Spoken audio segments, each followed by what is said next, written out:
Se les informa que la ponencia será grabada y posteriormente publicada en Facebook en https://www.facebook.com/cisaludpublica. Favor de mantener en silencio sus micrófonos. Asistentes en Zoom, favor de poner su nombre en la pantalla. En el chat de Zoom y Facebook se informará cuando se publique la liga para registrar su asistencia en la plataforma Google Forms. Se entregará constancia al menos con el 80% de asistencias al seminario. Las preguntas hacerlas en el chat, ya sea en Zoom o en Facebook. Y con la aplicación Zoom, levantar la mano para solicitar hablar y entonces prender su cámara, decir su nombre y de qué lugar se conecta. Ser breve en sus comentarios. A nombre de las universidades e instituciones participantes, les damos la más cordial bienvenida a este seminario. Estamos seguros que esta presentación será enriquecedora y disfrutarán de su contenido. A continuación, les cedo la palabra a la doctora María Cristina Ortiz León, directora del Instituto de Salud Pública de la Universidad Veracruzana y vicepresidenta de la Asociación Mexicana de Educación y Salud Pública, la MESP, para que nos dirija unas palabras y realice la inauguración del Seminario Internacional de Salud Pública, calendario 2023A. Adelante, doctora María Cristina.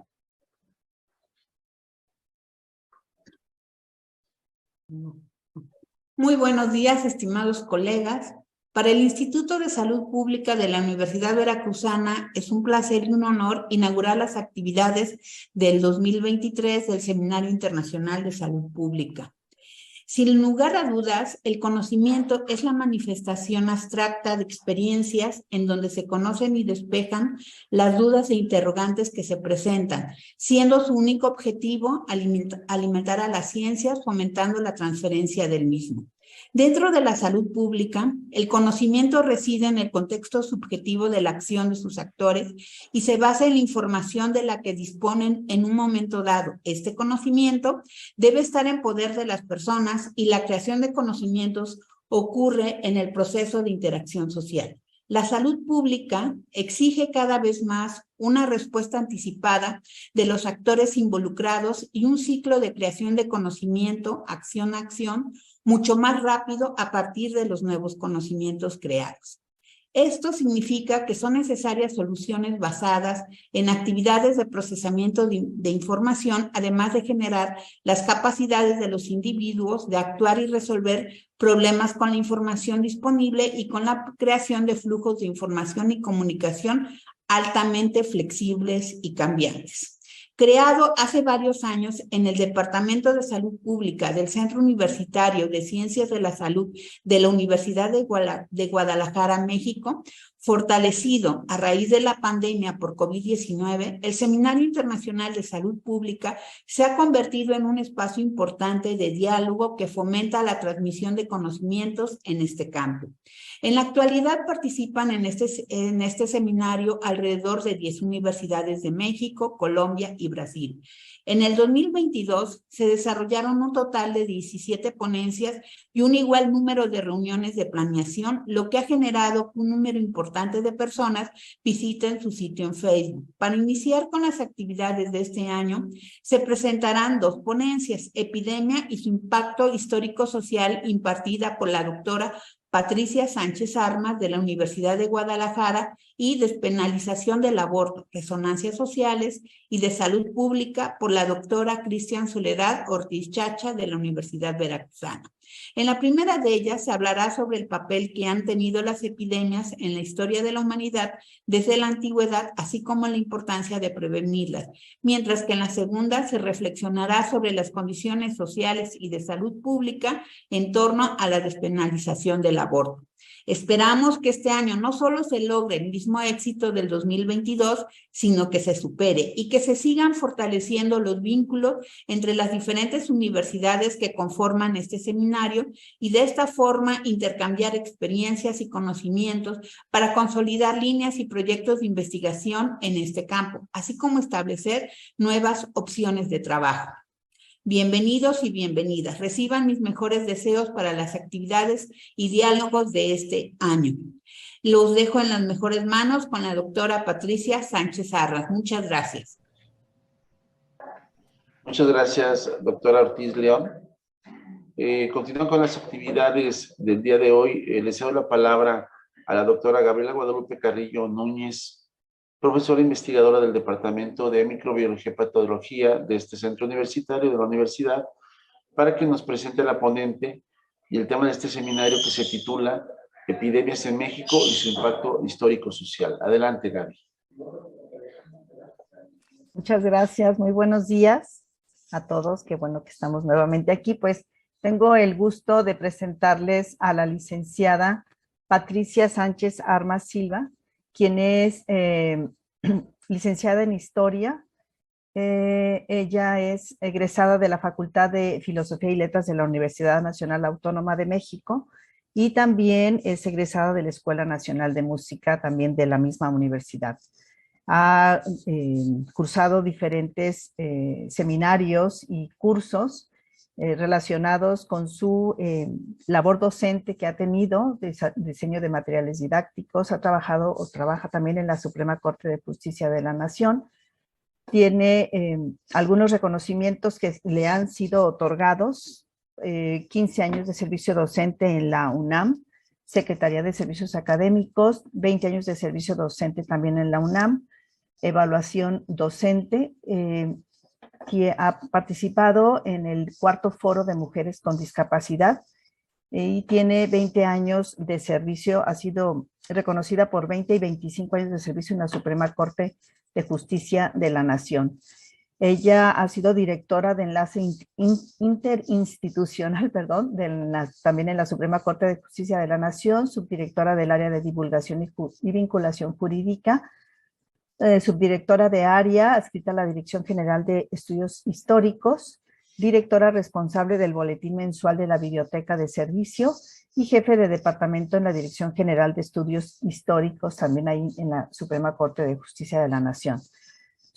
Ha tenido Dirección General de Difusión, adaptación de textos acerca de lo que es el Poder Judicial de la Federación, proyecto de comunicación con la Secretaría de Educación Pública para elaboración de contenidos de civismo y ética, investigación de carácter histórico sobre el Poder Judicial de la Federación, dictamen de obras de posible publicación por parte de la misma Corte, elaboración del guión de los audioguías, elaboración de trípticos de bienvenidos a la Suprema Corte de Justicia de la Nación, seguimiento a programa La Voz del Juzgador y investigación y textos de libros aniversario 75 del edificio sede de la Secretaría, también, de la Suprema Corte de Justicia de la Nación, revisión y dictamen de obras de carácter histórico para el comité editorial, realizó la efeméride por emisión del billete conmemorativo de la Lotería Nacional por aniversario de los 75 años del edificio sede de la misma Suprema Corte, investigación para la obra del aniversario de don Mariano Otero, visitas guiadas para el Alto Tribunal y material artístico que contiene. En la parte de la Dirección de Estudios Históricos, ella ha sido parte del equipo del doctor Lucio Cabrera Acevedo, en donde elaboraron y publicaron la obra La Suprema Corte de Justicia de la Nación durante el gobierno a partir de una investigación que se realizó desde 1919. También ha realizado la biografía del ministro Silvestre Moreno Cora, de los ministros de la Suprema Corte desde 1917 hasta 1992. Ha investigado sobre el delito de disolución social y David Alfaro Siqueiros. Tiene publicados diversos artículos y también ha investigado 2 volúmenes sobre la Suprema Corte de Justicia de la Nación de los ministros que van de 1815 a 1914, del cual hay 2 volúmenes, y semblanzas de ministros del siglo XX, que son 2 tomos. Y también ha participado en el proyecto y realización de la Galería de Ministros, ubicada en el edificio sede de la Suprema Corte. Ha hecho investigación hemerográfica de asuntos jurídicos cinematográficos, publicación de artículos, técnicas empleadas en cine, historia sobre los géneros, análisis de la musicalización, etcétera.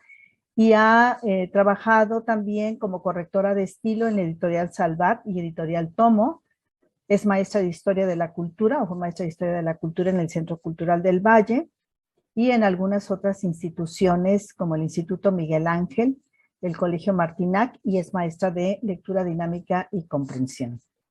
Pues es un gusto recibir a la licenciada Patricia Sánchez Armas para que nos hable sobre la historia de las epidemias y su impacto histórico-social en nuestro país. Adelante, licenciada Pati, y bienvenida. Muchas gracias.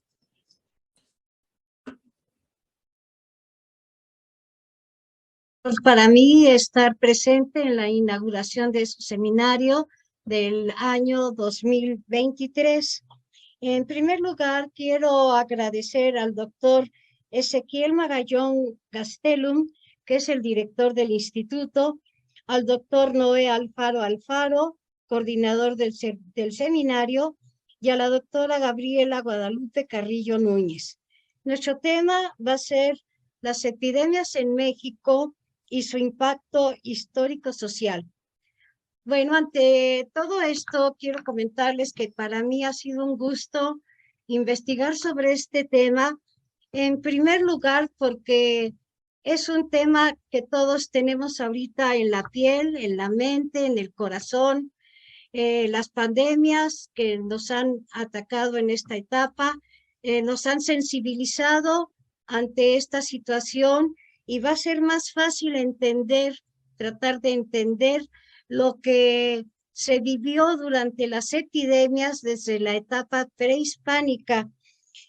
La opinión en sí sobre el tema, les comentaba, me ha hecho sensibilizar aún más en la labor de los médicos, de las personas que han apoyado a la sociedad en estos momentos. Y además, el tema es importante para mí en dos situaciones. La primera se las acabo de mencionar y la segunda, más adelante les voy a comentar por qué el tema ha sido tan interesante para mí. Yo soy historiadora, no soy médico. En algunos momentos de mi investigación sentí el interés de tener contacto con alguno de ustedes para que es un campo que me parece sumamente interesante, sumamente atractivo, y pues sí quedé impresionada al momento de investigar desde la etapa prehispánica. Vamos a ver, en general va a constar nuestro tema de las epidemias en la etapa prehispánica y cómo se manejó la salud pública en ese momento. Pasaremos a la etapa de la colonia, la Nueva España, virreinato.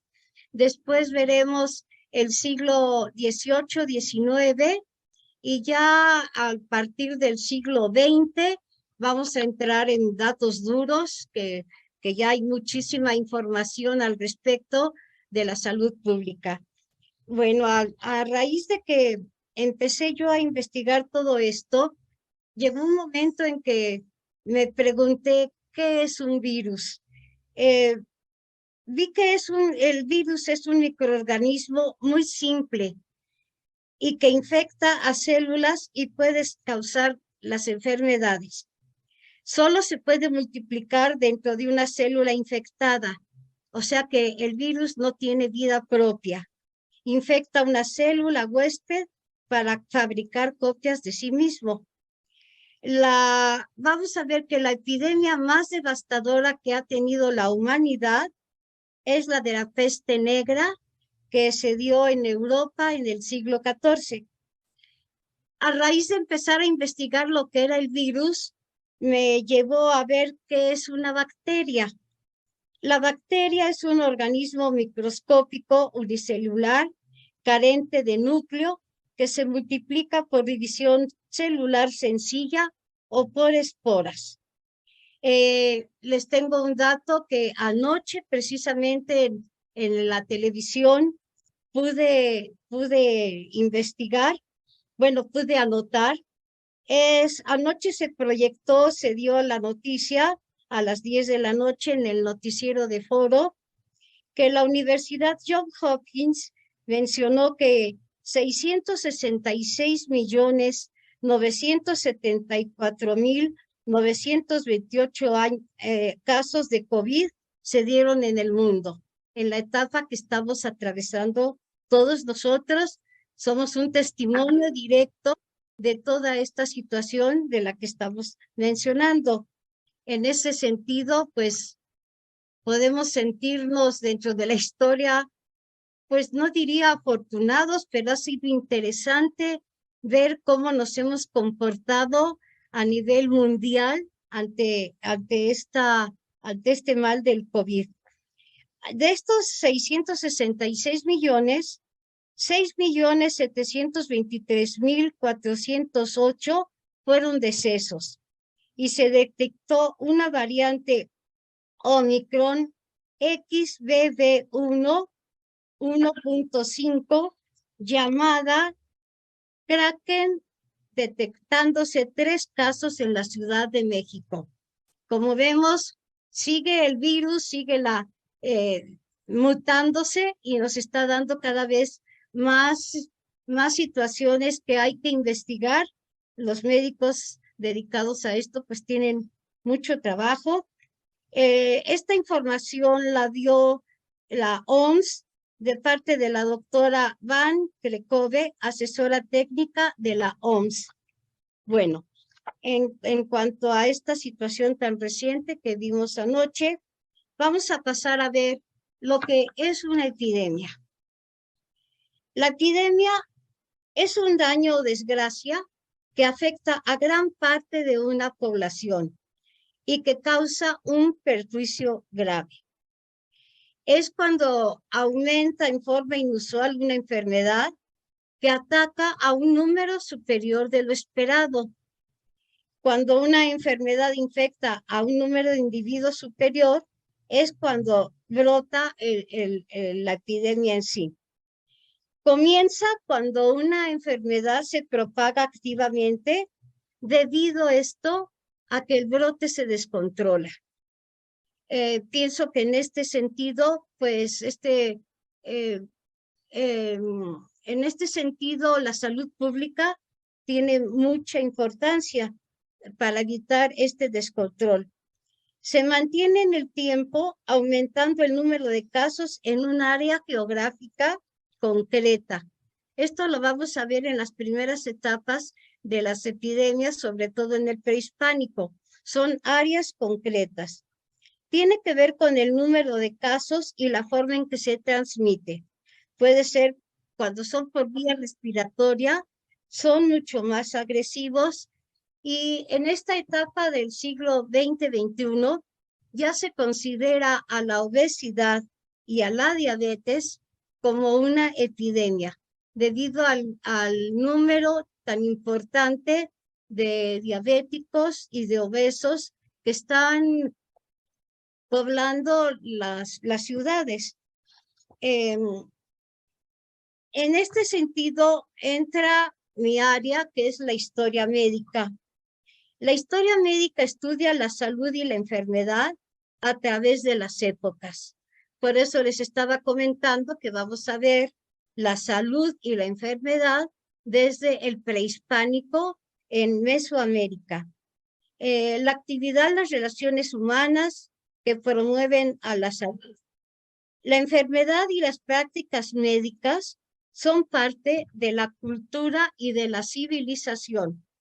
Aquí espero que podamos ver, les traje unas láminas para que podamos ver lo que es cultura y lo que es civilización.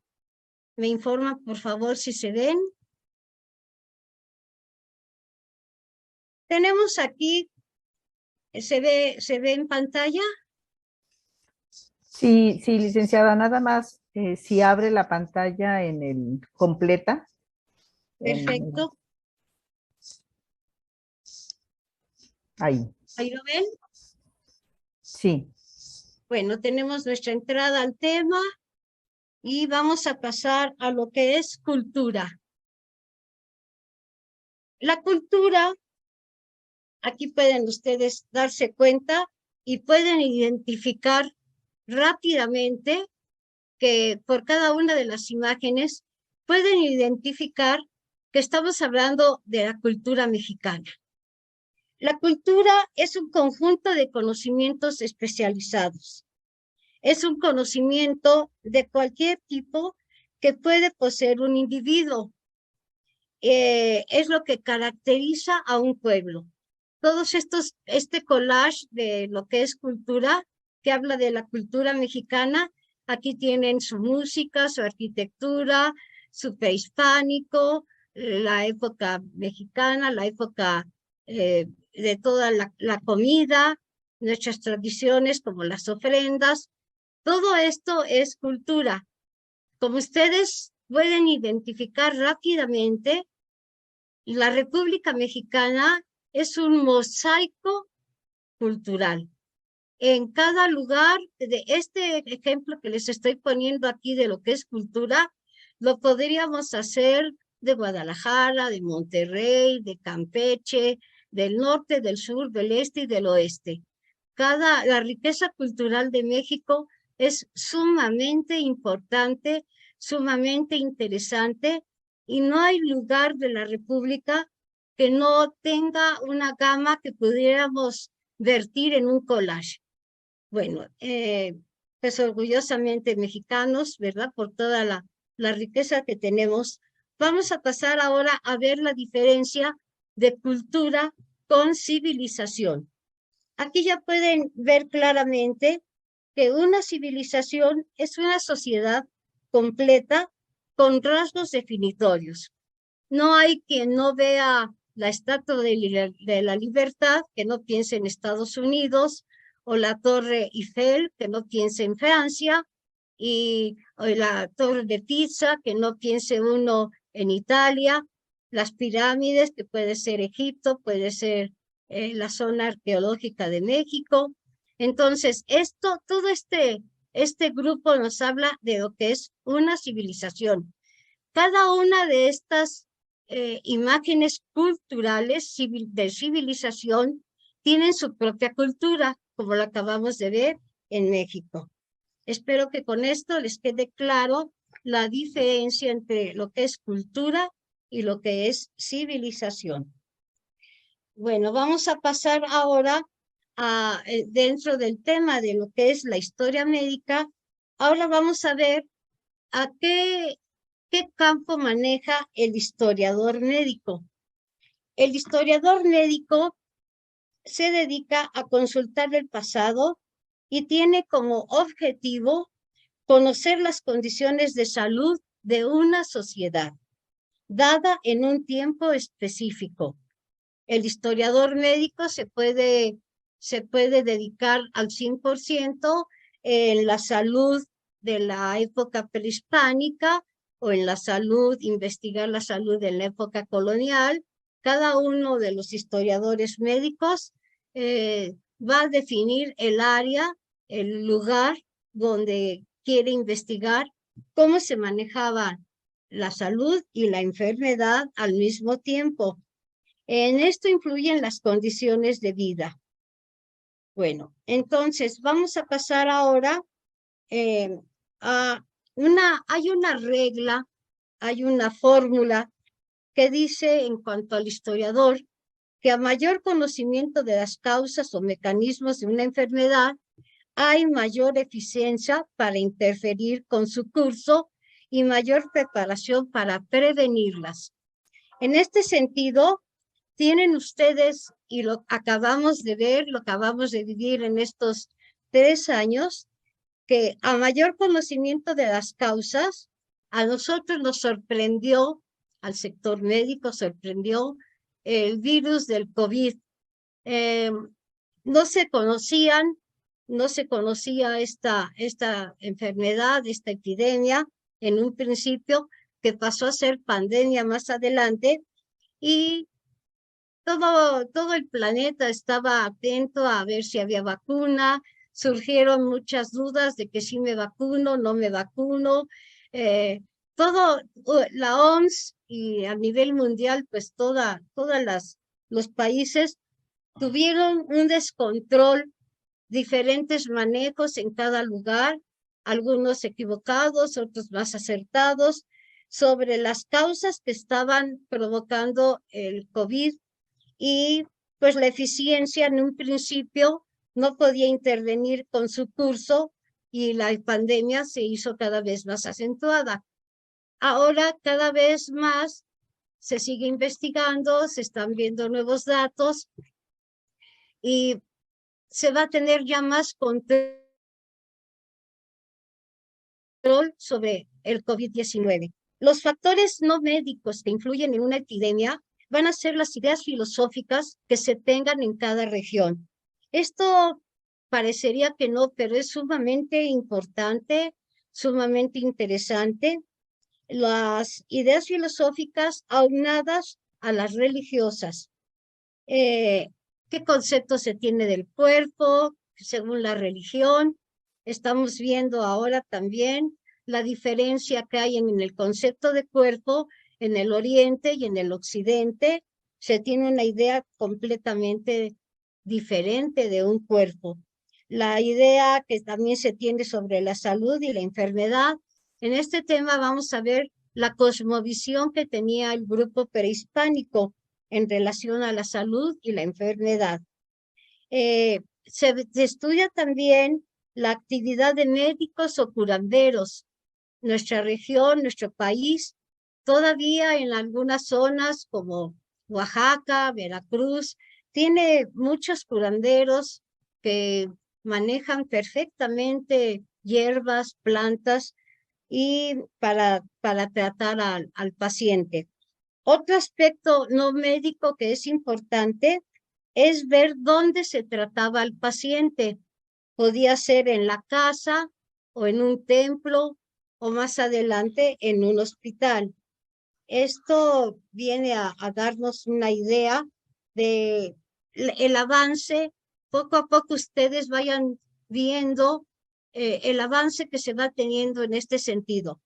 Ahora miren, es importante, hago un paréntesis para comentarles que es importante que cada época que vamos a ver de la historia, y en mi concepto, este es un placer del historiador, consiste en no aprender datos duros, fechas, momentos. El reto para todo historiador, según mi opinión y mi experiencia, es ubicarnos en la etapa que se está viviendo. No podemos ver a un prehispánico con sus ideas, sus costumbres, etcétera, con ojos de 2022, 2023. Habrá muchas situaciones que nos parezcan absurdas, pero en ese momento era lo que se tenía y en ese momento se tiene que aceptar lo que se va haciendo, lo que se va viviendo, lo que se va haciendo en cada lugar. Les cuento así a grandes rasgos como un ejemplo de esto. En algún momento de más o menos 1940, un conocido mío fue mordido por una víbora de cascabel. En este momento, en la región, en el pueblo, era en Tlaxcala donde se atendía, se le curaba con fomentos de orina de una mujer embarazada. Se le ponían esos fomentos, era la costumbre, era lo que tenían a la mano, era lo que conocían. Entonces no podemos ahorita decir cómo, qué barbaridad. Es lo que cada región en su momento usaba. Les hablé de más o menos la década de los 40, pero de esta manera vamos a hablar de siglos antes 500 años, antes de llegar a nuestro siglo XXI. Ahora, vamos a ver cómo se erradica una epidemia. Primero se debe de cortar el mecanismo de transmisión y esto se logra mediante la vacuna. Nosotros, cuando ya empezaron a ver las vacunas de COVID, pues estuvimos con la primera, la segunda, la tercera y hubo incluso refuerzos con la cuarta. Esto es a fin de volver inmunes a las personas susceptibles. Cuando se trata de enfermedades altamente contagiosas y mortales, para las que no hay vacuna, como el ébola, se implementan medidas de contención, aunque el riesgo sigue latente. Ahora, vamos a ver que el contagio de una epidemia puede ser de 3 tipos. El contagio de animal a humano, de humano a humano y el contacto con la saliva. Ahora cuando se inició la pandemia, pues se hablaba de que si el murciélago, de que si en China, etcétera, era un contagio de animal a humano. Supongo que se sigue investigando sobre toda esta situación. No, lo ignoro en verdad. También han observado algunos dedicados a estos estudios que, por ejemplo, la influenza es mucho más frecuente en temporadas invernales. Aquí nosotros en el lugar donde yo vivo, que es la Ciudad de México, se hace la campaña para, antes de que llegue la época invernal, nos vacunemos contra la influenza en centros de salud. Es gratuita. Entonces estamos viendo que la influenza es en una temporada de invierno. Y, por ejemplo, también hay transmisiones, esto pienso que en lugares cálidos se da mucho más, cuando surgen los mosquitos, esto es durante las épocas de lluvia. Entonces, la cultura popular puede detectar contra qué debe de protegerse en cuanto se inicia alguna estación durante el año.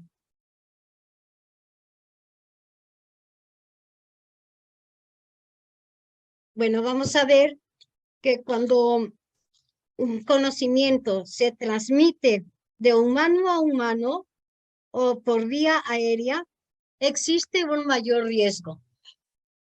Esto no nos lo tienen que repetir, ¿verdad? Todavía hay una polémica de si seguimos utilizando el cubreboca o ya no, en qué lugares cerrados sí, en qué lugares abiertos no.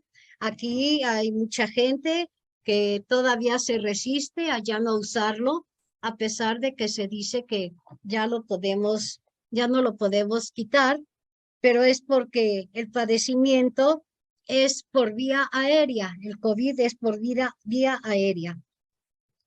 La influencia aviar X5N1 se prevé que pueda suceder en algún momento y según la Organización Mundial de la Salud, los desastres naturales o provocados por el humano pueden agravar considerablemente el riesgo de epidemias.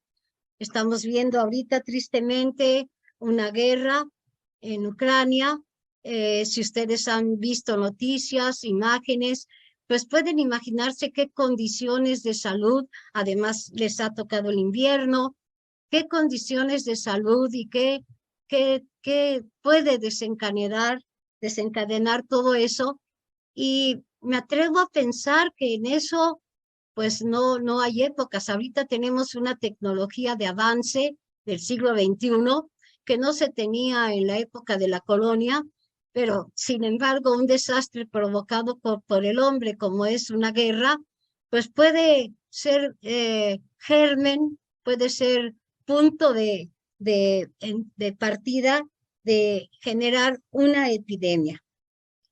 La epidemia se puede convertir en pandemia, lo estamos también viviendo y estamos sensibilizados ante este problema, lo que significa que el brote se expande a las poblaciones de varios países más o menos a un mismo tiempo. La pandemia, y en esto sí el siglo XX, XXI propicia mucho, porque la pandemia se ocasiona por la movilidad de personas. La persona antes era sedentaria, ahora puede viajar por todo el planeta en pocas horas. Cuando la movilidad de personas que viajan de un país a otro. También vivimos la situación de cómo países, aeropuertos cerraron la entrada. Ya vemos que esta es una medida de salud pública. Cerraron la entrada a turistas. Ya cuando se empezaron a tener vacunas, el lapso en el que se observaba a un emigrante, a una persona que quisiera viajar, pues eran de 15 días antes de entrar de lleno al país. Y así hemos visto cómo la salud pública mundial ha marcado tiempos para poder circular, en este caso los viajeros. Ante esto también tenemos que ver el problema tan fuerte en esta movilidad de personas que están ocasionando las inmigraciones. En nuestro país, en la República Mexicana, tenemos un problema fuerte en la frontera sur y un fuerte problema también en la frontera norte. En la frontera sur, porque entran los emigrantes de Sudamérica, Centroamérica, y en la frontera norte, porque no se les permite el acceso. Bueno, en este caso ya estamos viendo que la política tiene una influencia fuerte en este tipo de situaciones. Vamos a pasar ahora a nuestra etapa del prehispánico. Después de ver todo lo que puede, el antecedente de lo que es una epidemia, pues el campo tan interesante de los virus, las bacterias, vamos a pasar a nuestra etapa prehispánica.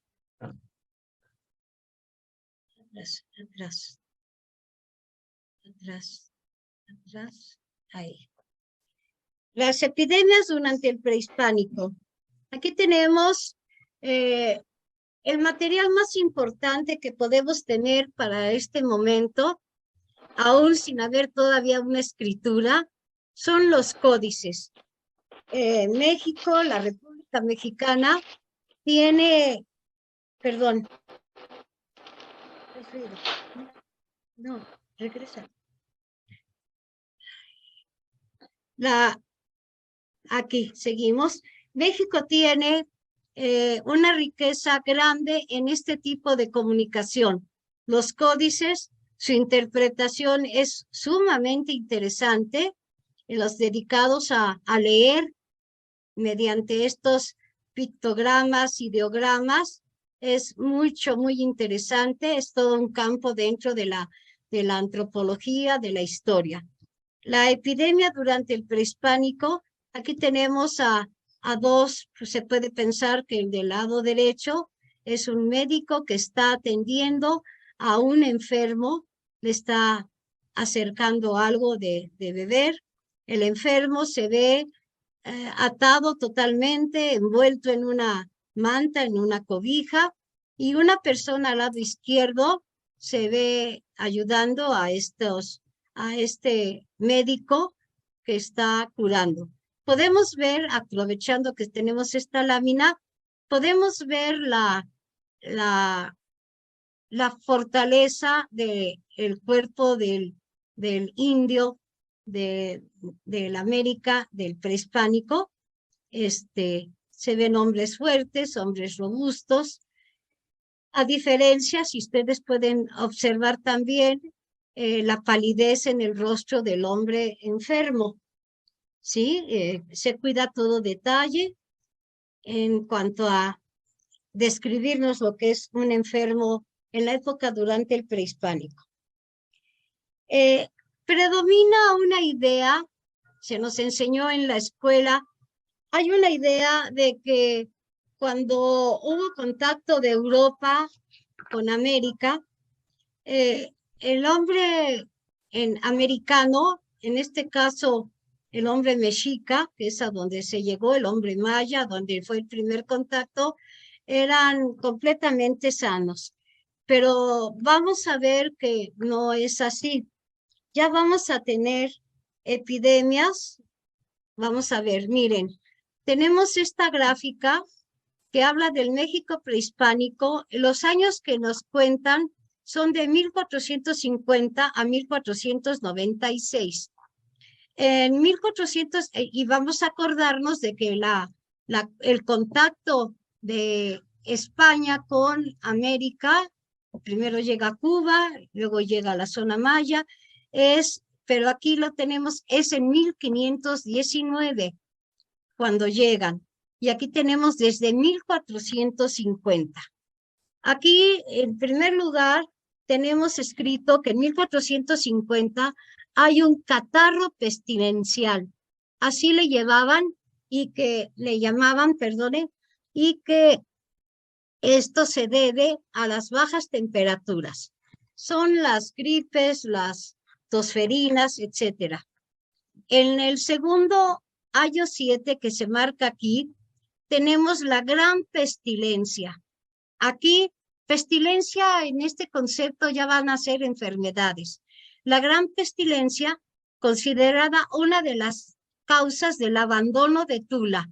O sea, llegó a tal grado la epidemia que la ciudad de Tula, que era la ciudad más cultural en ese momento de la zona de Mesoamérica, Tula la caracterizan los gigantes de Tula, que algunos conocerán. Se abandonó la ciudad y se cree con bastante fuerza que fue la peste la que esta gripa que llegó a ser una epidemia, la que ocasionó. Aquí se dice que de las 1000 partes toltecas murieron 900. O sea, imagínense el porcentaje. En la tercera gráfica tenemos una hambruna. Se cree que la imagen que tienen ustedes a su lado izquierdo, la imagen representa tormentas de polvo y las víctimas mueren durante la hambruna. Esto es en 1454. Recuerden, no pierdan de vista que el contacto con Europa es en 1519. En el 1456, los aztecas sufrieron una posible difteria. Y en 1496, Xochitlán, Tehuantepec y Abastlán sufrieron tifo exantémico, llamado tabardillo, y enfermedades respiratorias. Ya tenemos acá, aparece en el Códice Florentino, en la parte baja, la llegada de los españoles. Y está marcada aquí el inicio de lo que en la historia se ha llamado la conquista. Vamos a pasar. No.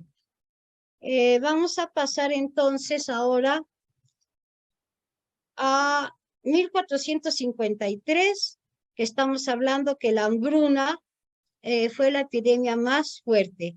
Esta hambruna se provocó por las sequías.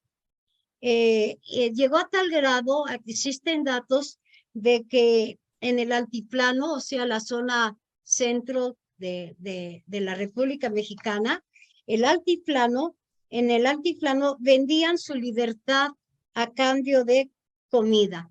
Esto lo atestigua el fraile Torquemada. Esto me da también para hablar un paréntesis, hacerles un paréntesis.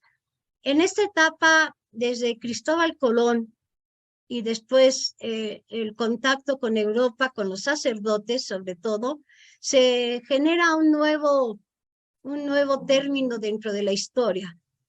Son Cristóbal Colón, Hernán Cortés, los frailes, no son historiadores, pero en sí, en el momento de que empiezan a hablar de su historia, de lo que ellos están viviendo, vamos a decir el diario. Existe una obra de Cristóbal Colón donde habla de su diario, lo que va encontrando. Surge un nuevo tema dentro de la historia, una rama, que va a ser la historiografía de la época del contacto con Europa.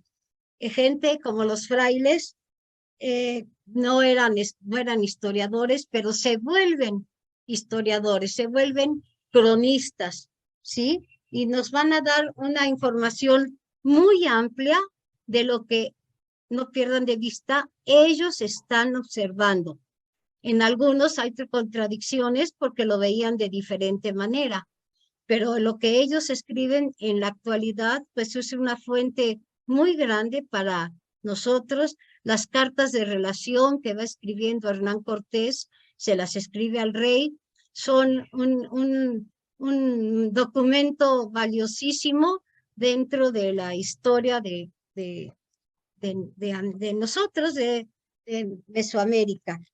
Bueno, estábamos viendo que en 1453 está la hambruna.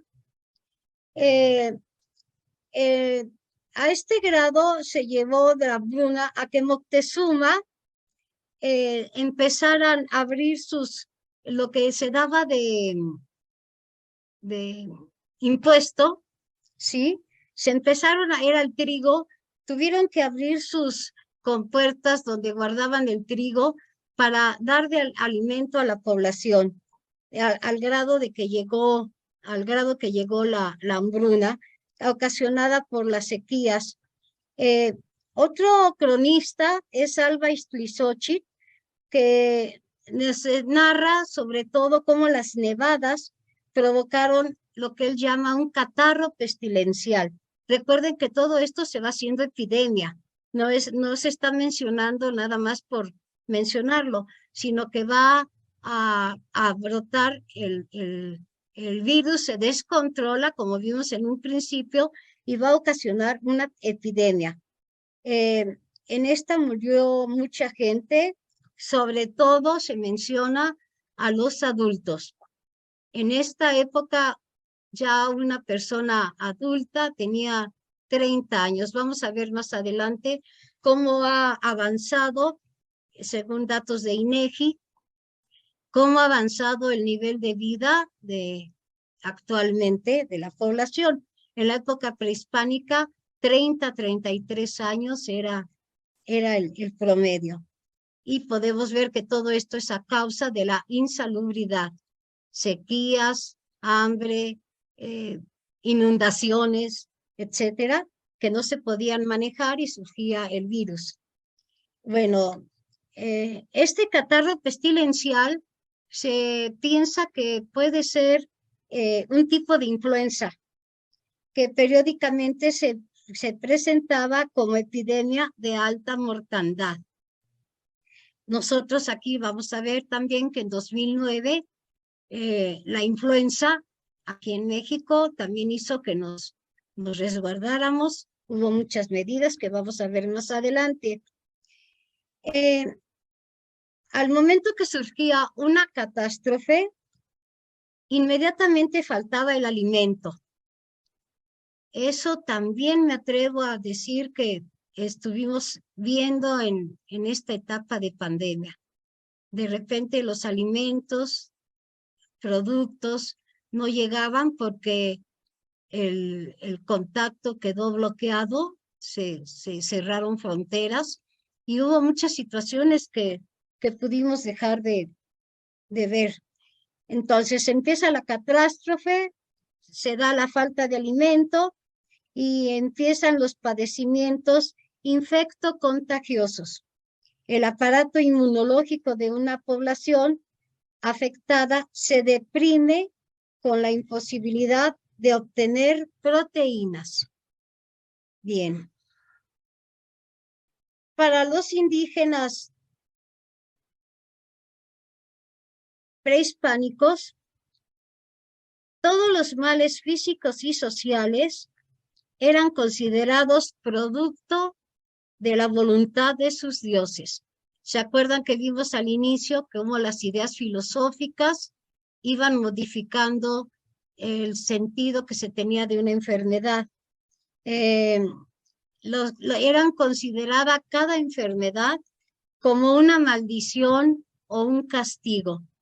Todavía en algunas regiones en este 2023, todavía hay regiones donde la pandemia fue considerada como un castigo divino.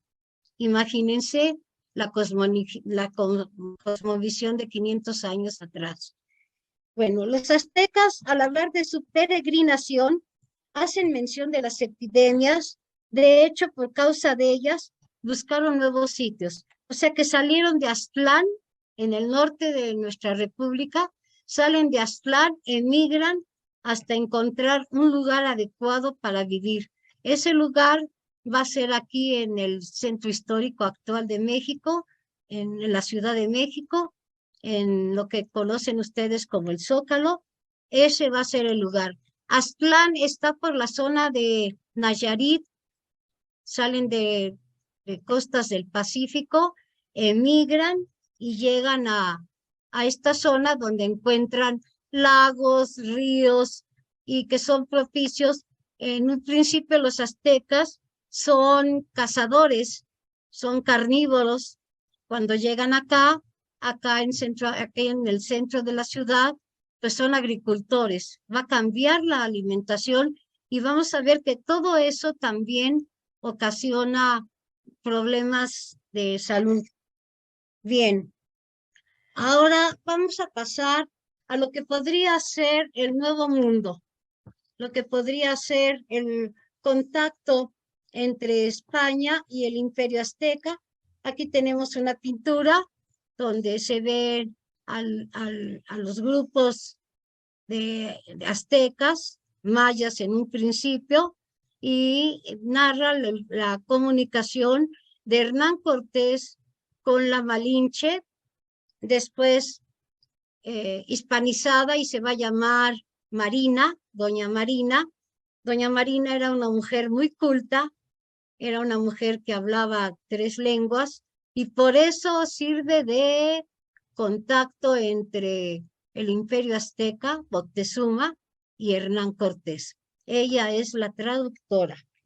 Ella aprende el español porque en una migración que hay de Cuba, Hernán Cortés llega en una 4ª oleada.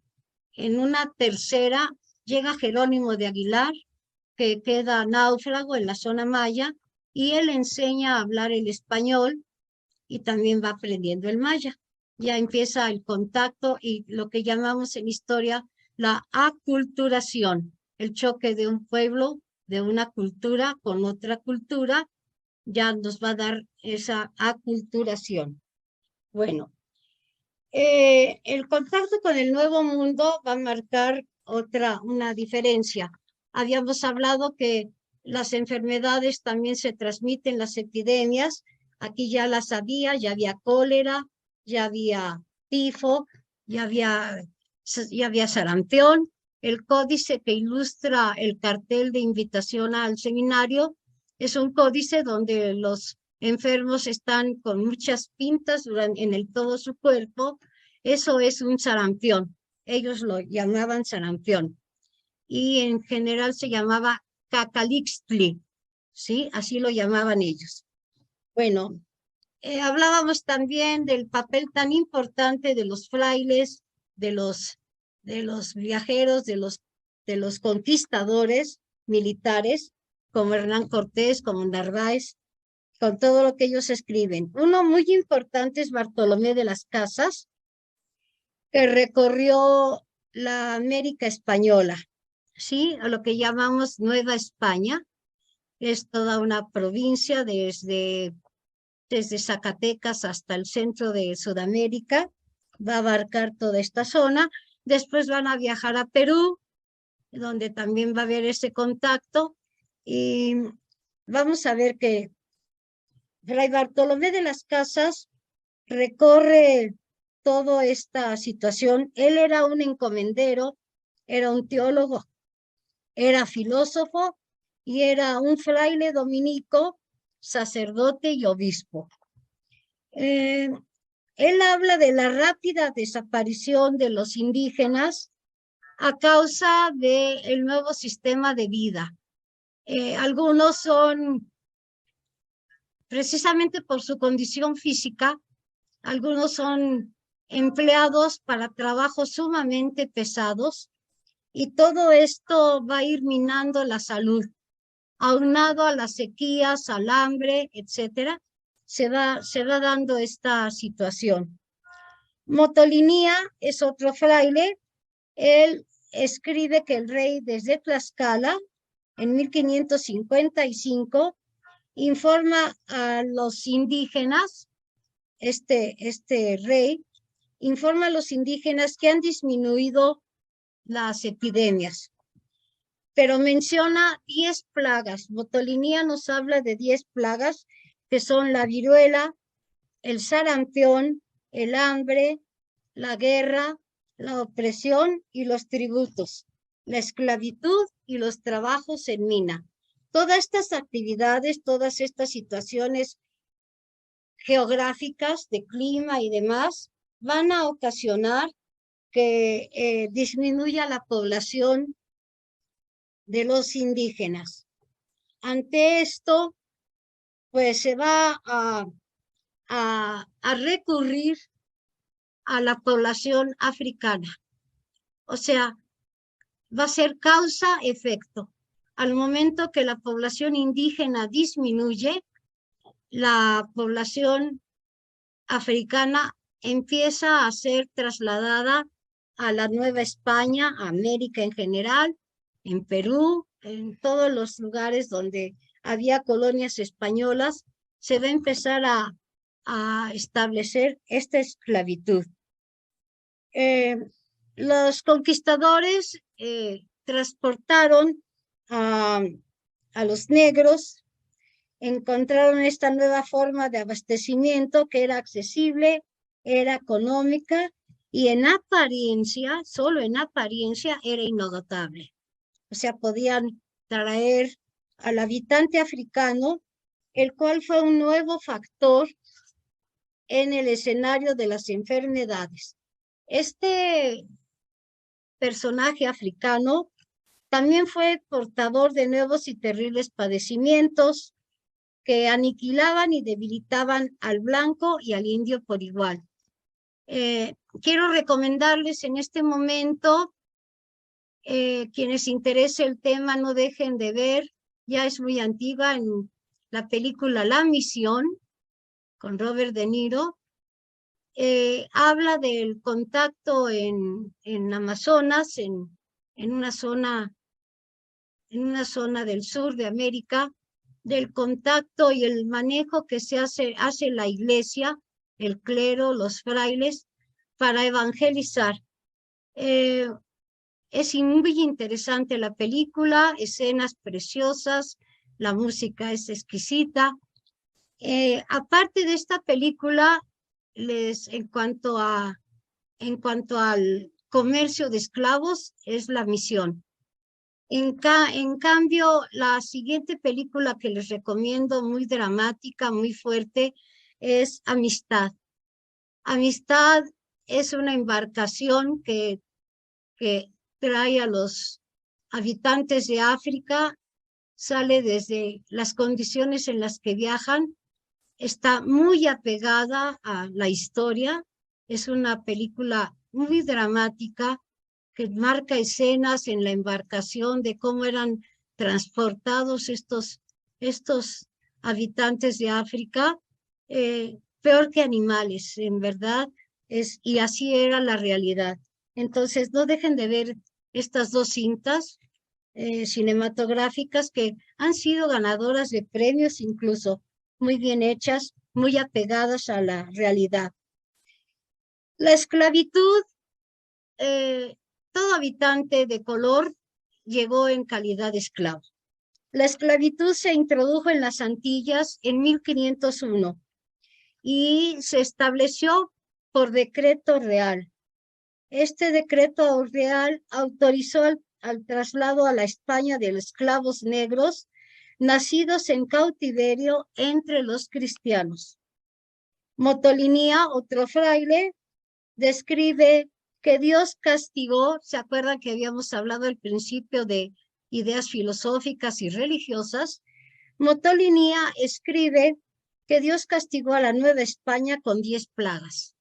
Estas plagas que van a permanecer durante toda la colonia van a ser, y que ya vimos que ya estaban antes de que llegaran los españoles, van a ser la viruela, el sarampión, el hambre, la guerra, la opresión y tributo, la esclavitud y el trabajo en minas. Esto para Motolinía es un castigo de Dios que va a minar a la población. Se calcula que la mortandad de los esclavos durante la travesía, que la que también se menciona en esta película de Amistad, fue mayor al 30% en el siglo XVI, XVII y XVIII. En el siglo XVIII ya vamos a tener algunos libros que tratan de las enfermedades de los esclavos. También vimos que como una epidemia, los viajes, el nomadismo, pues también trae consigo este tipo de problemas. Sin embargo, no se menciona qué padecimientos trajeron. Las diarreas y la disentería eran frecuentes y mortales. Las enfermedades venéreas eran muy comunes, la neumonía era grave y los abscesos pulmonares eran frecuentes, al igual que la viruela y la fiebre tifoidea y tétanos. El paludismo y la fiebre amarilla también estuvieron fuertemente marcados en esta etapa. Para prevenir la difusión del padecimiento de los negros, se practicaba la cuarentena o la separación de los esclavos recién importados. Sin embargo, esto no impedía que la enfermedad de latencia larga, como el paludismo, la midiasis, la lepra, la sífilis y la fiebre amarilla brotaran. Estas cuarentenas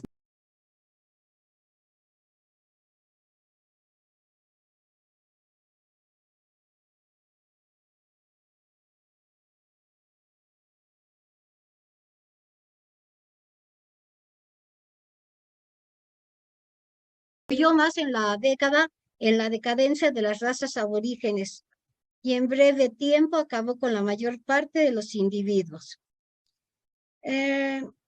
Con la fusión, algunos cronistas nos dicen que con la fusión de las dos razas se desencadenaron por el territorio mexicano un conjunto de pestilencias. Ya vimos que así le llaman desde el prehispánico a estas epidemias. Aún no había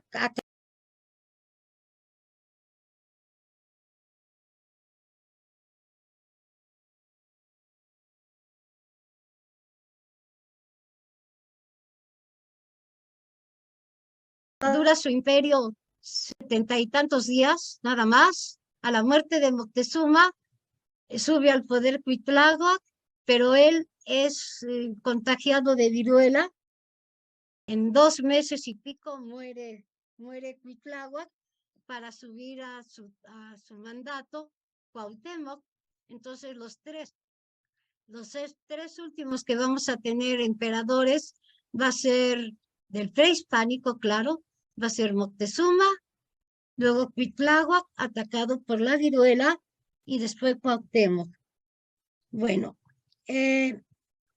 uno de los navegantes que vinieron de Cuba, como Hernán Cortés, fue Narváez.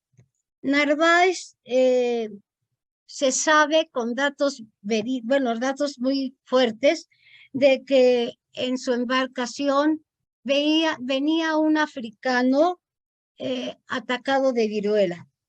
Ese fue el motivo de que esta epidemia se despertara nuevamente. El sarampión lo tuvimos en 1531. Vamos a ver ahora cómo era la salud pública en la etapa prehispánica.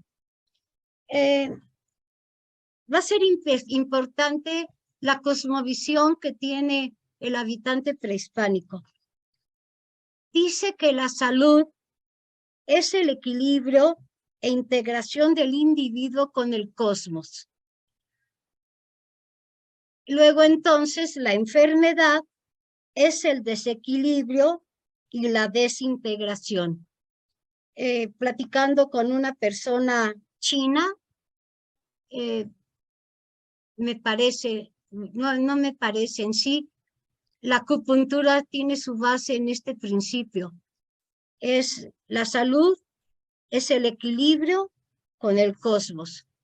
Por ejemplo, se dice si una persona en época de primavera está viviendo un invierno, ahí ya hay un desequilibrio y la persona está enferma.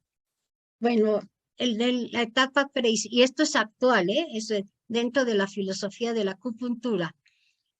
En la etapa prehispánica se piensa igual. La salud es el equilibrio con el cosmos y la enfermedad es el desequilibrio.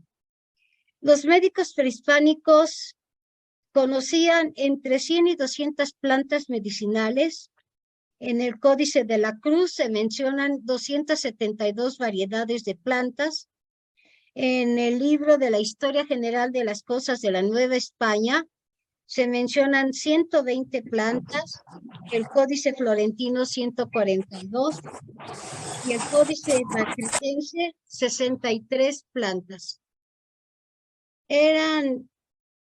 Había tratamientos específicos en psiquiatría, manejaban la locura, estamos en el prehispánico, Había tratamientos de neurología, manejaban la epilepsia, trepanaciones, la ginecología, partos, cuidados maternos.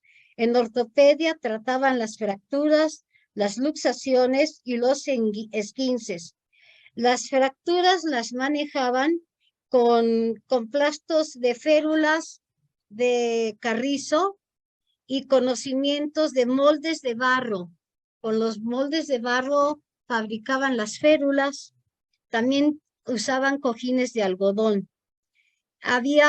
Manejaban también la dermatología, trataban la sarna, las heridas contaminadas, las úlceras. Y también manejaban la neumología, el catarros y neumonías. La rehabilitación era atendida y se trataba al paciente incluso durante su rehabilitación. El primer libro de medicina que se va a publicar en México se llama Opera Medicinalia. Es del autor Francisco Bravo. Se dedica principalmente a brotes periódicos como el tifus, está representado en los códices. Entonces, Opera Medicinalia de Francisco Bravo va a ser el primero que va a aparecer acá. En la salud pública se trabajaba, ya estamos entrando en época colonial y la época todavía hay un prehispánico. Se trabajaba en forma individual al paciente o en servicios colectivos. En la forma individual se veía la prevención, la curación y la rehabilitación de forma individual. Y en servicios de salud colectivo se controlaban con fines sanitarios. En 1789 ya tenemos el dato del segundo conde de Revillagigedo, que era un virrey de la Nueva España, que él afirma que la limpieza de los barrios y del centro de la ciudad se hacía para conservar, y él menciona la salud pública. Este dato lo tenemos así escrito, menciona el término salud pública y le da importancia, es 1789, a limpiar los barrios y el centro de la ciudad.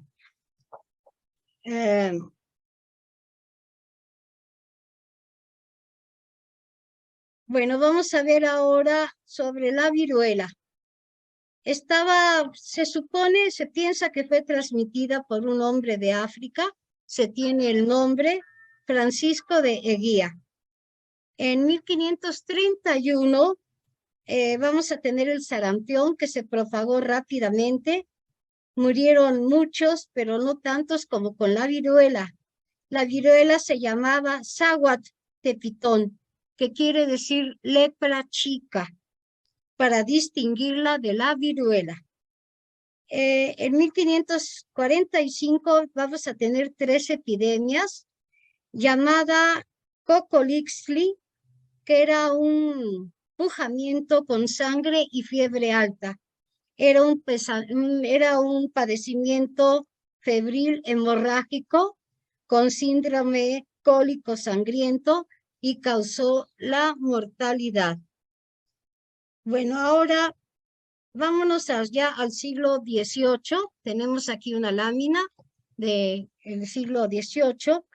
Y vamos a tener aquí, pasamos, este es el siglo XVI, pasamos a la siguiente.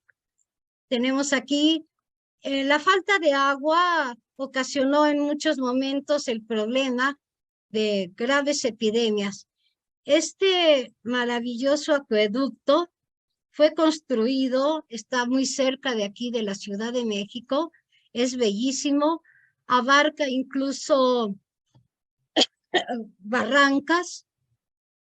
Les doy unos datos sobre él. Fue construido por el fraile Tembleque en 1562 para abastecer de agua a varios poblados. Tiene 1 kilómetro de longitud y cerca de 980 arcos. Este es es patrimonio de la humanidad, este acueducto. Vamos a pasar, aquí nos quedamos. En el siglo XVIII, las enfermedades de Europa y de África ya las vamos a tener aquí en América. No hay anticuerpos y se unieron la guerra y la imposición de un sistema económico de explotación. Vamos a tener un sistema económico de explotación distinto que condujo a la baja de producción agrícola y por lo tanto al hambre. Las epidemias más notorias fueron la viruela, el sarampión y el hambre, que atacó principalmente a grupos de 0 a 5 años de edad, ocasionando una alta mortalidad. Había una enfermedad que eran unas pintas en la piel, Matlazáhuac se le llama, era una enfermedad de las clases bajas o mal alimentadas. Siempre se dio con las crisis agrícolas. Las crisis agrícolas causaban muchísimos problemas, a veces era por sequía o a veces por inundación. También vamos a tener la fiebre tifoidea, la hepatitis con tifoidea, que era para la población activa mayor de 18 años, es donde se ve la mortalidad. Que eran jóvenes de base económica de la familia, tomando en cuenta que se vivía 30 años, pues a los 18 ya es un adulto, cosa que ahora pues queda en adolescente. Esta etapa repercute en el modo de producción. Entonces vamos a tener que surge el semiesclavo, surge también el peonaje y los indios en laboríos. También va a surgir el sistema de haciendas y la tienda de raya. Las haciendas y la tienda de raya la vamos a ver todavía hasta principios del siglo XX y estamos en el XVIII. Las epidemias eruptivas eran la rubiola, la pitiflor, la erisipela, las vejigas, las paperas. Las pulmonares era la tosferina, la neumonía, el tabardillo y el tifo exantémico. Las gastrointestinales eran la disentería y la diarrea. Los niveles de vida en esta etapa fueron determinantes en los niveles de salud y de sanidad. En la población indígena, las enfermedades eran transmitidas por el piojo, la pulga y el aire. Hay una gran pobreza en sus viviendas y con esta pobreza, pues la alimentación es está deteriorada, es muy deficiente. Los lugares insalubres, abundan estos lugares insalubres que van a ser factores importantes en el brote de epidemias.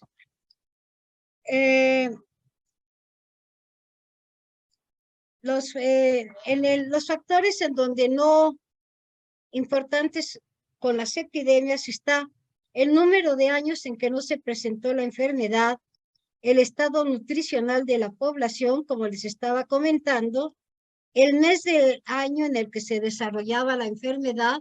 Vimos que al principio que los meses de calor, la lluvia, pues el mosquito era transmisor de epidemias, y la epidemia y sequía, y durante la sequía y el calor era más cruel y duraba más. Bueno, vamos a ver ahora, no sé mi tiempo cómo va. La salud pública en los siglos XVI, XVII y XVIII. Los factores de padecimientos fueron infectocontagiosos, como la viruela y el tifo. El sarampión, el xantema, fiebre amarilla, lepra, cólera, influenza, sarampión y parasitosis. Las enfermedades causaron estragos y en momentos la mortalidad fue mayor que la natalidad, ¿sí? La estrategia sanitaria se puso en práctica, sobre todo con las cuarentenas y el aislamiento. Eso lo acabamos de vivir también nosotros en el año 2021, 2022. Hubo la cuarentena que estuvo muchas veces calificada, y el aislamiento, ya que empezaron a haber vacunas, fue mayor el aislamiento.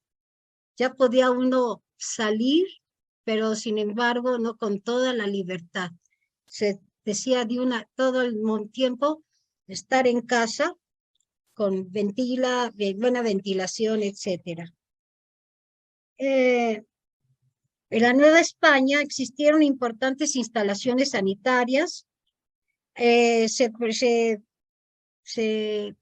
pensó, como en el acueducto que acabamos de ver, en el aprovisionamiento de agua, y se dispuso de las aguas negras, lo que acabábamos de ver con el ejemplo del acueducto del Padre Tembleque. Hay muchos más acueductos. Tenemos en Morelia un acueducto hermoso, en Querétaro se ve todavía un acueducto. Aquí en el centro, en una parte pequeña de una entrada cerca de Chapultepec, todavía quedan unos restos de un acueducto, y pues son construcciones arquitectónicas bellísimas. A mí en lo personal disfruto mucho de ver un acueducto. Se construyeron canales, diques, zanjas, todo esto como una medida de salud pública, albarradas, muros y compuertas, y en 1632 se construyó la obra magna del desagüe de la capital. Fíjense, la conquista fue en 1521, lo que va durando, y hasta 1632, ya en el pleno virreinato, vamos a tener que ya hay el desagüe de la capital. Todo esto como medidas de salud pública. Durante todos estos siglos XVI, XVII y XVIII. Vamos a pasar rápidamente al siglo XIX. Tenemos aquí un anónimo que nos habla en 1737 de la peste. Tenemos un cuadro en 1797-98 que están unos sirvientes atendiendo a un enfermo de viruela. Es un detalle de un exvoto procedente de Cholula y Puebla. Ahí se tiene este exvoto donde se ve el enfermo de viruela. En 1813 tenemos el tifo en Cuautitlán. Murieron 3,114 personas en 7 meses. Luego tenemos en 1833 cólera. La cólera mató a 324,000 personas en todo el país. Y por último, tenemos como un ejemplo de este siglo XIX, en 1883, la fiebre amarilla que ingresa a nuestro país por Mazatlán. Murieron 2,541 personas. Esto lo tenemos como un perfil, un panorama del siglo XIX. Licenciada Patti, le quedan 10 minutos para entrar a Bien. preguntas y respuestas. Gracias. Muy amable. Bueno, aquí voy a resumir. Les quería hablar de lo importante que fue Veracruz.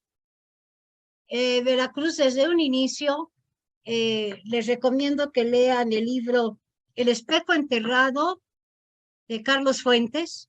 Habla de la cultura, la civilización también en América Latina. Él lo compuso, lo escribió, perdón, con motivo de los 500 años del descubrimiento de América. Él vivía en Inglaterra, pero tiene una entrada preciosa sobre el ingreso de los europeos a nuestra República Mexicana ahora. Dice que Veracruz es la puerta de entrada de la cultura del viejo mundo al nuevo mundo. Y sí, Veracruz es sumamente importante para esta situación y vamos a tener que es el principal puerto durante la colonia y también en la independencia. Por esto, pues también tristemente ocupa un lugar importante en las epidemias. Vamos a tener que 1830 hay 6.828 habitantes y el 90% se dedica a la economía. Los meses de calor eran los más propicios. Ustedes saben que Veracruz pues es un germen. Bueno, vamos a pasar. En esta lámina tenemos la ruta de propagación de cólera en 1833.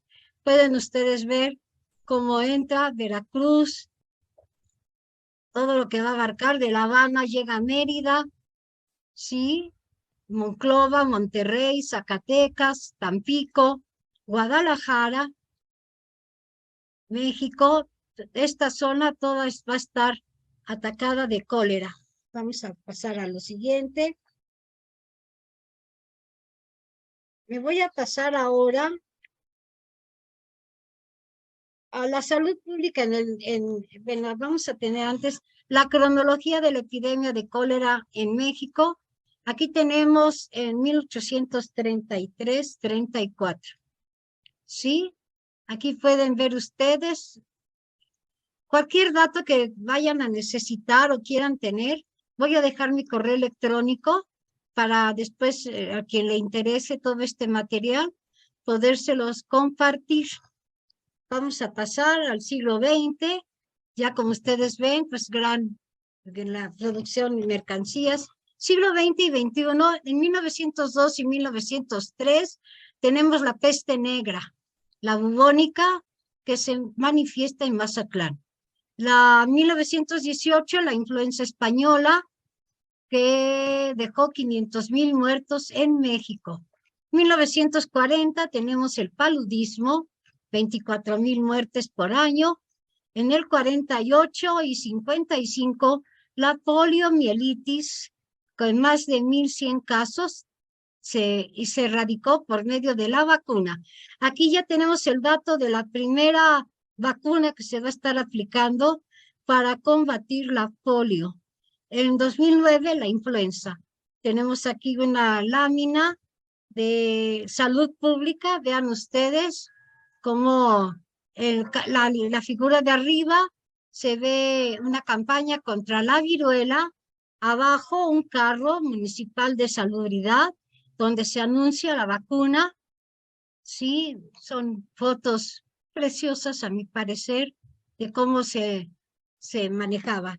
Luego tenemos la vigilancia epidemiológica y una lista de las enfermedades que se notifican inmediatamente. No se necesitan grandes estudios. Cólera, poliomielitis, difteria, sarampión, tosferina, tétano, rabia, dengue, paludismo, encefalitis, peste, fiebre por virus mayor, sida, zika, tifo epidémico, tifo murino, y rickettsiosis y ébola. Estas enfermedades no necesitan, se inmediatamente se detectan. Luego tenemos una tendencia de la mortalidad por causas infecciosas. Tenemos la polio, sarampión, tétanos. Es la tasa por 100,000 habitantes, ¿sí? Tenemos aquí de cada una de las enfermedades. Siguiente. Ya entramos al siglo XXI. Yo quería comentarles que en el siglo XX tenemos datos muy importantes, son datos duros de lo que se hizo en México por la salud pública. Tenemos como una medida, en 1903 se desinfectan casas, 1,400 casas, se incineran 1,103 casas, se aislaron a 2,146 personas, hubo una campaña para eliminar ratas, 13,908 ratas, y se aplicaron 17,260 dosis de suero Yersin. Vamos a tener una salud pública muy grande a partir del siglo XX, con 3 presidentes que le van a dar mucha importancia a la salud pública. Esto es, en 12 años va a estar Emilio Portes Gil, 1928, Pascual Ortiz Rubio, 1930, y Abelardo Rodríguez, 1932. Se va a crear el Plan Sexenal, donde va a incluir a la salud pública. Lázaro Cárdenas va a continuar el plan y va a hablar en 1930-40 de programas de salud institucional, atención médica en el medio rural. En el 31 se promulga la Ley Federal de Trabajo, que va a proteger a los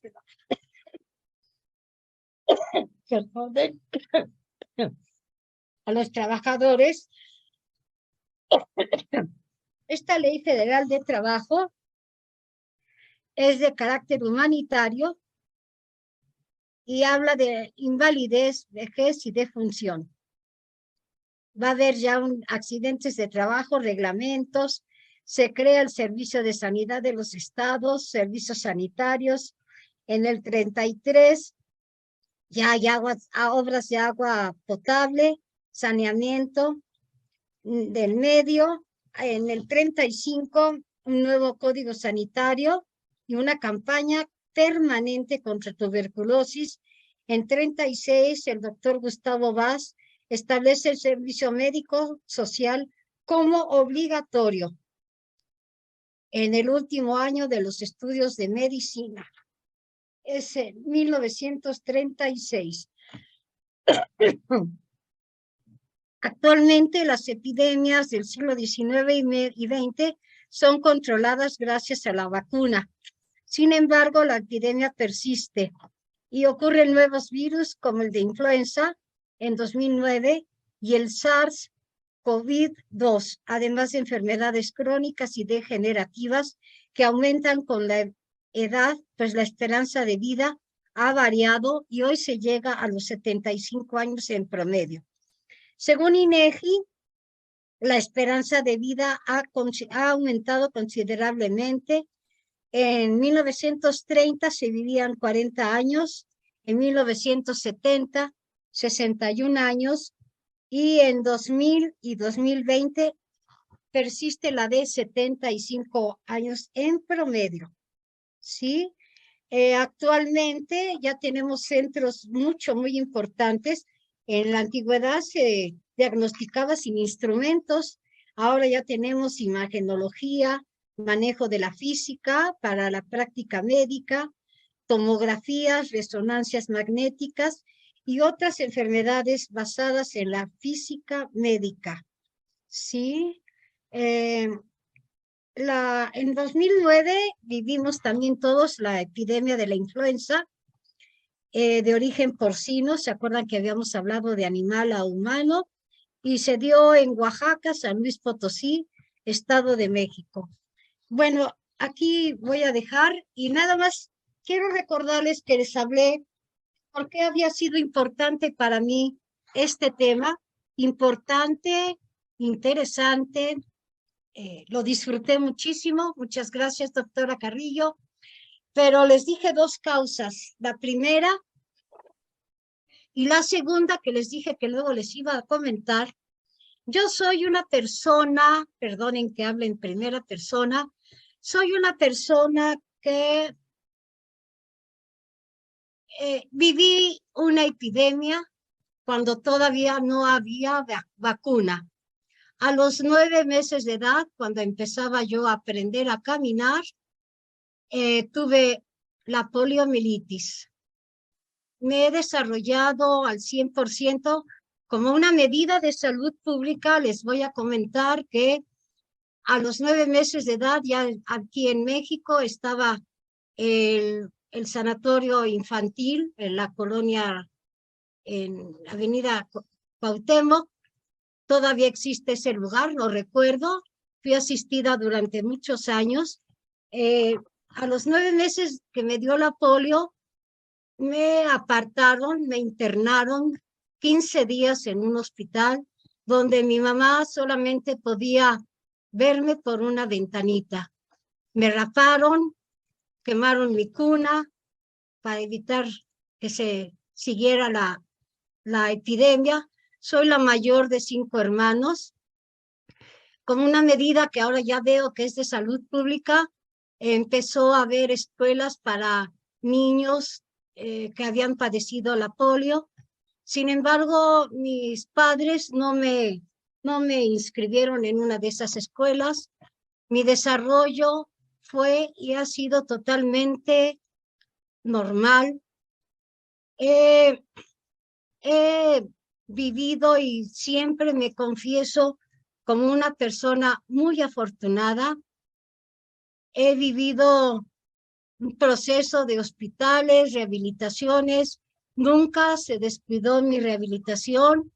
Me casé, tuve 2 hijos por el método psicoprofiláctico y he podido sacar adelante a mis hijos en una etapa grande de la vida de ellos. Yo sola los saqué adelante y siempre me califico como una persona muy afortunada. Me gustaba mucho bailar, bailaba, y les digo, mi desarrollo fue completamente normal. Ahora que empezó la, ¿sí? Ahora que empezó la pandemia, yo tuve un temor interno pensaba yo que si ya había sido afectada por una epidemia, tal vez podía ser afectada por una pandemia. Sentía yo como que era una candidata. Sin embargo, afortunadamente, gracias a Dios, soy católica, apostólica romana. Gracias a Dios, pues no se dio eso, no se dio esa afectación. Sin embargo, el encierro sí me afectó. El encierro frenó mi actividad de caminar. El encierro sí dañó esta situación. Sin embargo, sigo siendo productiva, sigo siendo afortunada y pienso que toda esta situación de haber vivido esta epidemia, la vacuna de la polio llegó a México en 1951. Yo la contraje en 1950 y tenía 9 meses de vida. He tenido muchas operaciones, pero he sido, como les comento, muy afortunada. He vivido todo lo que he querido y este testimonio directo se los doy como algo muy personal, muy particular. Y ese es el segundo motivo por el que disfruté el ver esta situación de las epidemias.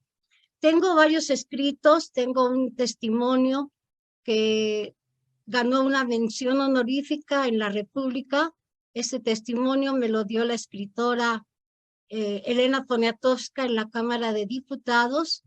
Quien guste, tengo varios escritos sobre esta situación y quien guste los puedo compartir. Les dejo mi correo de cómo una persona que ha vivido una epidemia, he vivido las técnicas, he vivido la evolución, y les comento rápidamente que yo sigo en tratamientos y que la última vez que he asistido al Instituto Nacional de Rehabilitación con unas instalaciones bellísimas, he visto que en ese gimnasio hermoso que tiene todos los aparatos que puedan ustedes imaginarse, yo he sido la única persona con una secuela de polio atendiéndose.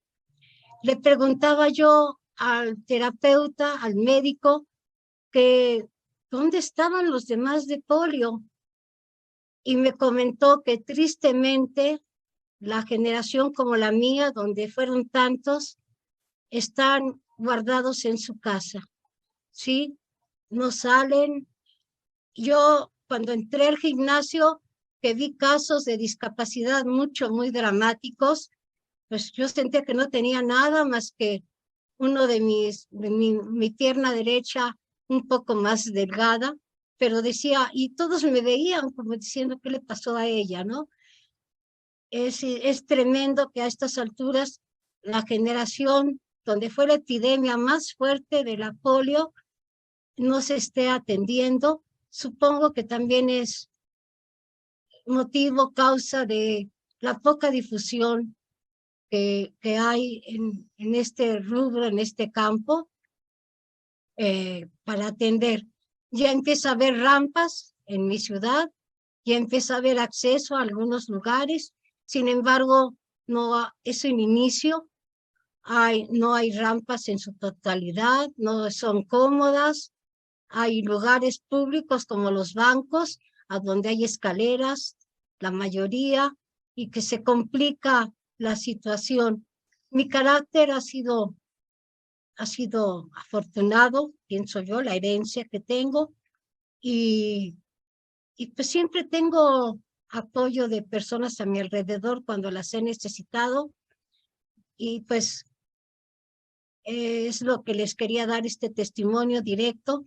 La doctora Carrillo que me invitó no sabía esta situación y no la comenté para precisamente mi testimonio fuera más auténtico, más real, y comentarles que he vivido de todo en cuanto a los médicos, estando yo en mi etapa de más o menos 40 años de edad. Uno de los motivos que más me ha lastimado fue la poca sensibilidad de un médico que me comentó que yo no había sido más que objeto de experimentos. Mi primera operación fue a los 4 años de edad. Entonces, imagínense escuchar que un médico le dice a uno que solo experimentaron con uno. Me sentí como en un campamento, en un nazi, donde se experimentaba conmigo. Pero eso ya viene de acuerdo a la sensibilidad que tengan los médicos, que espero que con estos seminarios valoren lo que ustedes están haciendo por las personas que son víctimas de la salud, de la enfermedad, que el cosmos no va de acuerdo con el día que se está manejando, con la vida real, y pues más que nada es esa situación. Les comento nuevamente, he sido muy feliz, me siento muy afortunada, las amistades que tengo me han apoyado muchísimo, y pues con esto me despido. Cualquier asunto, cualquier duda, está mi correo electrónico, y con todo gusto me va a dar tratarlos, atenderles, y muchísimas gracias al seminario, a la doctora, por esta invitación, que espero haya sido un grano de arena en la formación que ustedes están teniendo. Muchas gracias. Muchas gracias, licenciada Pati, muchas gracias por compartir su vivencia. Pasaremos de una manera muy breve a alguna pregunta y respuesta. Le solicité a la doctora Patti Mendoza Roab y al doctor César Ricardo Sandoval, por favor, si moderan alguna pregunta, lo que se ha comentado en el chat, en el Facebook, ya que nos queda un poquito de tiempo. Gracias. Sí, ¿qué tal? Doctora, Bien, ¿cómo le va? ¿Qué tal? ¿Cómo estamos, licenciada Patricia? Mire, hay muchas felicitaciones, mucha gente que está comentando tanto en Facebook como en Zoom que su conferencia ha sido muy, muy interesante por todos los datos que usted está mostrando. Muchas Hay una gracias. pregunta en especial que dice, ¿cuál fue la contribución de las religiones en el control de las epidemias tanto en la etapa prehispánica como durante la colonización? Bueno, Fray Pedro de Gante va a fundar el primer hospital en América, el Hospital de Jesús, que aún funciona, es una instalación bellísima. Ellos van a construir, a la par que van a construir iglesias y templos, van a construir hospitales. Va a haber tengo el dato de que en esa época hay 100 hospitales que van a tener. Ahorita tenemos 4,000 y pico hospitales, pero los primeros hospitales van a ser construidos por los religiosos, los frailes, que vienen a evangelizar y que ven la necesidad de contar con estas instalaciones. El Hospital de Jesús en el centro histórico de aquí de la Ciudad de México es bellísimo, se conserva tal cual y sigue atendiendo pacientes, y sigue activo este hospital.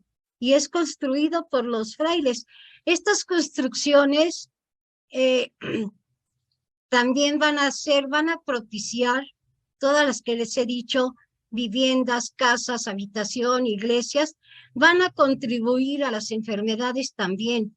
El desgaste físico que van a tener primero los indígenas y luego los habitantes de África que son traídos a la Nueva España, también van a contraer enfermedades a causa de los trabajos tan fuertes y pesados en estas construcciones que son bellísimas. Y el Hospital de Jesús, les comento, donde en una etapa estuvieron los restos de Hernán Cortés. Ahí él estuvo en la primera etapa, sus restos han estado en diferentes lugares, pero el primer hospital fue de este sacerdote y claro, mandado a hacer por Hernán Cortés. Él es el que lo fomenta, lo propicia. ¿Sí? Entonces, esa es la participación de la iglesia. Aparte de ser cronistas, van a fundar y a crear hospitales, ven la necesidad. También esto lo pueden ver en las películas que les mencioné, esta situación, sobre todo en la de la misión. Se habla de cómo están estas construcciones, cómo se empiezan a hacer y la necesidad de exportar de exportar a negros africanos para que hagan el trabajo. Son personas mucho más fuertes en su raza para que hagan estos trabajos de construcciones, grandes construcciones. Le agradecemos mucho, licenciada Patricia, y sobre todo que su tema nos ha dado luz acerca de cómo estaba la situación en esa época y además cómo va el seguimiento de las epidemias en México. Así es. Porque además pues estamos conscientes de que es una investigación histórica muy, muy científica, ¿verdad? Basada en todos los documentos y en todas las evidencias que se tienen al respecto. Sigue teniendo usted muchísimas felicitaciones. Muchas gracias. Bueno, usted está, por favor, compártanos su correo electrónico a través del chat de Zoom para que las personas que estén interesadas en tener sus documentos que usted nos ofreció lo puedan tener. Claro. Y por otro lado, pues entonces usted pueda después leer a través del Zoom y de Facebook Live, donde va a estar su conferencia, todas las felicitaciones y todos los comentarios que se hicieron al respecto. No hay Muchísimas más preguntas gracias. en este momento. La saludan y bueno, pues le comparten todo y además sobre todo le agradecen su testimonio, ya no como historiadora o como profesional, sino como persona, que además nos muestra una gran capacidad de resiliencia. Felicitaciones. Muy amable, doctora, y muchas gracias a todos. Espero más que nada motivarlos a continuar en sus estudios en el campo tan interesante que es la medicina. Y pues es todo por mi parte. Muchísimas Bien. gracias. Pasaremos entonces pues a la entrega de la constancia que se le otorgará, que después se le hará llegar. La Universidad de Guadalajara, el Centro Universitario de Ciencias de la Salud, el Departamento de Salud Pública, el Instituto Regional de Investigación en Salud Pública y el Seminario Internacional de Salud Pública otorgan la constancia a Patricia Sánchez Armas Silva por su valiosa participación como ponente con el tema epidemias en México y su impacto histórico-social en el marco del Seminario Internacional de Salud Pública, organizado por investigadores y cuerpos académicos de las universidades de Brasil, Colombia y México, de 10 a 12 horas, en línea, transmitido a través de Facebook y Zoom. Piensa y trabaja, que es el lema de la Universidad de Guadalajara. El 2023 es el año del fomento a la formación integral con una red de centros y sistemas multitemáticos. Guadalajara, Jalisco, a 16 de enero del 2023, signado por la doctora Silvia Graciela León Cortés, jefa del Departamento de Salud Pública, el doctor Ezequiel Magallón Gastelum, director del Instituto Regional de Investigación en Salud Pública, y el doctor Noé Alfaro Alfaro, coordinador general del evento. Así es que muchas gracias y felicidades. Muchas gracias a todos, gracias, muchas gracias. Vamos a cederle la palabra al doctor. Ahorita tengo por aquí la presentación. Le cedemos la palabra para seguir el orden del día, perdón, aquí lo tengo. Te estás viendo. Al doctor Manuel Luzanía Valerio, profesor investigador de la Universidad Veracruzana, para que nos invite a la siguiente conferencia. Muchas gracias, doctora Patricia Mendoza. Muy buenos días todavía a todos y a todas. Pues siguiendo con el programa de este Seminario Internacional de Salud Pública en su ciclo 2023, les damos, hacemos la más cordial invitación para que nos acompañen el próximo lunes 30 de enero en la siguiente ponencia, que tendrá como título Despenalización del aborto, resonancias sociales y de salud pública, que estará a cargo de la doctora Cristian Soledad Ortiz Chacha. Ella es académica, investigadora del Instituto de Salud Pública de la Universidad Veracruzana y coordinadora de la maestría en salud pública de dicho instituto. Entonces, los esperamos el día 30 de enero a las 10 de la mañana, hora de México, para que nos puedan acompañar en esta segunda sesión del Seminario Internacional de Salud Pública en su ciclo 2023. Pues sería todo de nuestra parte. Muchas gracias. Agradecer la participación de nuestra ponente, la licenciada Patricia Sánchez Armas, de todos los que se conectaron vía Zoom, vía Facebook, y a nombre de las instituciones participantes en la organización de este seminario, les damos las gracias. Los esperamos el día 30 de enero. Gracias y bonita tarde para todos.